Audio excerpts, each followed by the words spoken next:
¿Pero no te sientes mal que van a dejar a 55,000 trabajadores en la calle?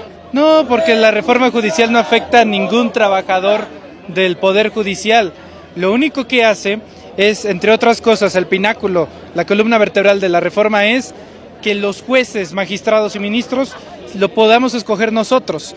Más de 2,000 de esos 55,000 trabajadores ganan más que el presidente de la República, violando el artículo 127 constitucional, párrafo 3, en la que dice que ningún funcionario dentro de la administración pública o autónoma puede ganar más a lo establecido que López Obrador.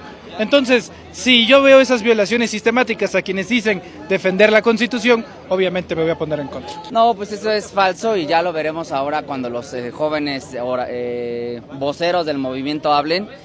Ayer les hice esa pregunta y quedé como payaso porque ya ven, o sea, uno también consume de pronto TV Azteca y demás y te mete miedo el asunto de los 55,000 trabajadores, pero Celso Roque, me parece que es el vocero de FES Zacatlán, dio una respuesta contundente, me la quedé grabada, el 10º transitorio de la reforma, del dictamen que se aprobó y que ahora está en Senado. Bueno, ese establece a la letra que se garantizará el recurso necesario, los recursos en el presupuesto de egresos 2025 para la base trabajadora, entonces la reforma no les va a afectar a los que trabajan de a de veras. Mira, yo apoyo a la reforma y claro que no se va a dejar a trabajadores en la calle, al contrario, se van a beneficiar sus derechos laborales y también se necesita esta reestructuración del Poder Judicial porque lamentablemente no se necesita ser tan sabio para salir a las calles y observar las grandes injusticias que existen en nuestro país. No, por supuesto que no, que se sientan mal. Javier Lozano, que dejó a 40,000 personas en la calle completamente cuando tomó la decisión autoritaria de despedir a esa cantidad de familias de luz y fuerza en ese momento en el sexenio de Felipe Calderón, que se sientan avergonzados ellos porque ellos ni siquiera tomaron en cuenta al pueblo de México. Los derechos laborales, nada. Nada. Dígame, usted como trabajador, ¿es verdad que a 55,000 trabajadores se les va a dejar en la calle al aprobarse esta reforma cuando ya está aprobada? No es cierto, creo que están siendo engañados.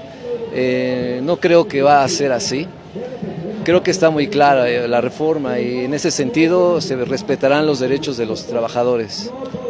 No, pues no, porque ni que fuéramos Calderón con luz y fuerza, ¿no? Desapareciendo de un plumazo y dejando a todos en la calle. No, la reforma, sé que una de las grandes mentiras que se han estado difundiendo es que se va a desproteger a todos los trabajadores de la Corte y que se van a eliminar sus derechos laborales, ¿no? Esa es una mentira que han dado porque la reforma lo que sí propone es que los fideicomisos que hoy tienen se reintegren al erario, a la nación, ¿no? Y dicen, es que de esos fideicomisos es de donde se les paga a los trabajadores. Entonces la reforma propone quitarle sus derechos a los trabajadores, ¿no? O sea que esos 900,000 millones que tienen ahí el Poder Judicial no es para los trabajadores. Mira, tal vez en parte sí, pero el gran problema es que no lo sabemos. El gran problema es que el manejo de los fideicomisos, y así cualquier fideicomiso que existe en la administración pública, lo que significa es que se le pone un velo y los ciudadanos no podemos ver para qué se utilizan. Entonces, pues bien se puede utilizar para los trabajadores, pero bien se puede utilizar para acabar en los bolsillos de la élite de la Suprema Corte, ¿no? Y del Poder Judicial. Es una gran pregunta porque, por supuesto, nosotros somos clase trabajadora, como porque somos clase trabajadora y además venimos de ella, ¿no? Entonces, ¿cómo por qué estaríamos a favor de una reforma que busca, como dirías tú, falsamente, afectar a 55,000 trabajadores?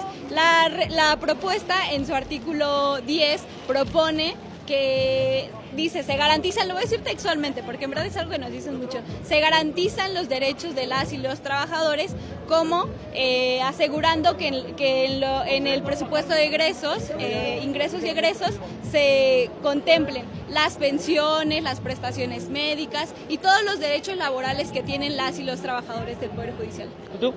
Sí, considero justo lo que mencionaba Lel es muy cierto. En el 10º transitorio del dictamen que se había aprobado anteriormente y en lo que ya se aprobó ahora en la Cámara de Diputados, se mencionaba la garantía de los derechos laborales que van a existir precisamente para toda la base trabajadora en el Poder Judicial.